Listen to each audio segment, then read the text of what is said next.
Coming to you from Amana, Iowa, on the eve of our first annual RV Miles Homecoming Rally, I'm Jason Epperson. This is RV Miles, and it's time for the latest in RV and camping news. I've just come from the annual RV manufacturer open house, which is where all the new 2024 stuff is shown to dealers, who then place orders for what to bring onto their lots. And the big trend is decontenting, which is removing features and making units a little bit more affordable. But as we've talked about recently in these videos, it's not just taking current models and dumbing them down. Manufacturers are introducing entire new lines of lower priced versions of their flagship products. I named several on the last video, but now Alliance has one, Ember, Ibex, Anobo, Grand Design. But my big question is this: are we sure there's actually a market for these? Obviously, people are going to be supportive of something that is more affordable, and in general, I think RV manufacturers have probably been cramming too many features in, but I don't quite understand the optics of the branding. Do buyers really want something that has a big label on it to let people know it's the cheaper, more basic version? Also, the prices are just so high. Weirdly, I don't think people have the same price sensitivity. But maybe these entry models are a bit more of a way to make the high prices of the other models more palatable. Sort of like how the $22 pasta at a restaurant makes the $29 steak look like a deal.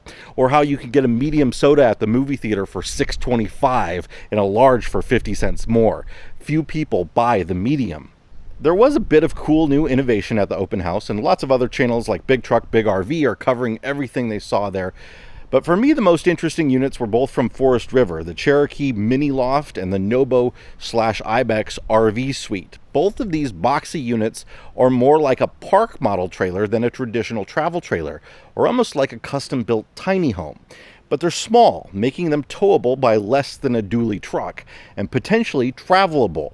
I think both are best utilized at a seasonal or a monthly site, but the RV Suite in particular I love because the rear half of it is a flex room with a Murphy bed that you can use as an office, a yoga studio, whatever you want it to be. Now, Ibex and Nobo are going to put a slide back there for somebody who wants a more traditional bed setup, those people that don't like a Murphy bed, but the bed is something we don't need throughout most of the day, and I really like this. It's also a really strong bed, and that's often one of the criticisms of Murphy beds. I've been harping on toy hauler manufacturers for years to make a flex space option like this in the back that's a little less designed for toys and a little more designed for living.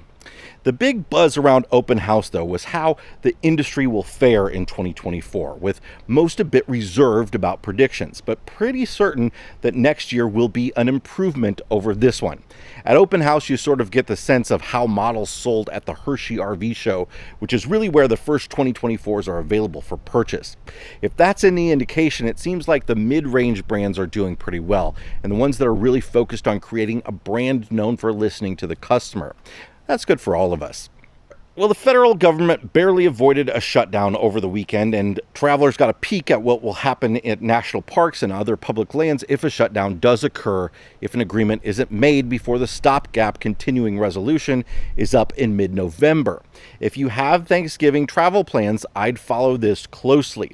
National Park Service employees will be furloughed and sites across the nation will be closed. This will be different than the last shutdown where park employees stayed home, but the gates remained open at most national parks, which led to many instances of vandalism.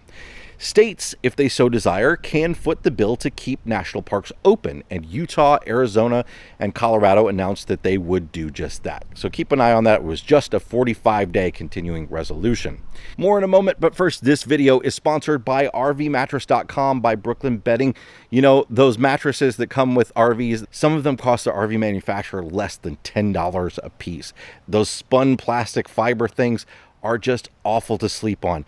Even those cute teddy bear mattresses that you find in bunk beds, we couldn't even get our youngest to sleep on those when he was 6 years old for very long. They're terrible. You need a real mattress, but the problem is lots of RVs have funky size openings for mattresses. That's where Brooklyn Bedding comes in. Brooklyn Bedding is a real quality RV manufacturer, and they've set up this platform on rvmattress.com where you can go order some of those odd sizes. You can get the shorter RV mattresses, you can get skinnier bunk models, you can order different thicknesses. If you've got a slide that comes over the top of your mattress, anything like that can be dealt with at rvmattress.com by Brooklyn Bedding. They're giving the entire RV Miles community 25% off if you visit rvmattress.com/RVMiles and use the code RVMiles at checkout. Their mattresses are toxin free. They get shipped from their factory in Arizona. And just because they come shipped in a box doesn't mean they don't have coil springs in them. The hybrid mattresses actually have coil springs in them. These are real mattresses, not just a piece of foam. Again, rvmattress.com/RVMiles to get a great mattress for 25% off with the code RVMiles. We'll put all the information in the description below. Now, despite the typical tepid fall demand with fewer drivers visiting the pump, the national average for a gallon of gas fell 3 cents since last week. This time of year, refineries have stopped serving up the more expensive summer blend, but gas prices are tied with last year's all-time early fall high. Last year was the most expensive year on record for fuel, with gas prices topping out in June at an average of $5.01 for a gallon of regular unleaded, eventually cooling off to around $3.20 by December. But fuel has been fairly steadily rising again this year, with gas currently at about $3.80. Diesel currently sits at $4.55, up 10 cents from a month ago. The slight drop over the past week in fuel prices should mildly continue, according to AAA. Oil is stubbornly staying above $90 per barrel for now, said Andrew Gross, AAA spokesperson. Gas prices will likely keep falling, but it's going to be slow and unsteady, so expect some days where it might edge higher a bit or lower. Almost 3 years after it was unveiled in the United States, Starlink satellite internet's residential waitlist has been removed, and anyone can order it for their home. But what does that mean for us mobile users? Well, Starlink's $150 a month roam plan is still what you want to travel North America with. The residential version cannot leave your home address. But wait, back before there was even a version of Starlink that could travel, everyone just changed their address wherever they went. And that's probably what people will start doing again now. Most don't want to buy 2 hardware kits at a cost of $5.99, and you would need 2 dishes to have 2 plans. And remember, only the roam plan is pausable. The residential plan will keep billing you every single month. More importantly, though, I don't know that this is some big moment of victory for Starlink. I think this is a money grab.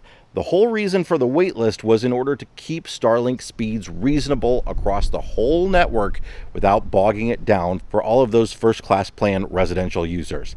But now, well, I think those of us on the roam plan, which is deprioritized under residential, are in for some hurt. I think speeds are going to slow down dramatically as hundreds of thousands more Starlink residential customers come online. New residential subscribers pay either $90 or $120 per month, depending on where you live in an area with excess or limited capacity. So what's the benefit of roam now besides the pausability? It's more expensive, and the only hang-up for residential is having to change your address on your account, which is pretty quick and painless. But the big caveat is that a waitlist for Starlink residential could return at any moment. And if you're a residential customer, you might not be able to change your address if it does. Starlink now has over 4,000 satellites in orbit and 2 million customers worldwide.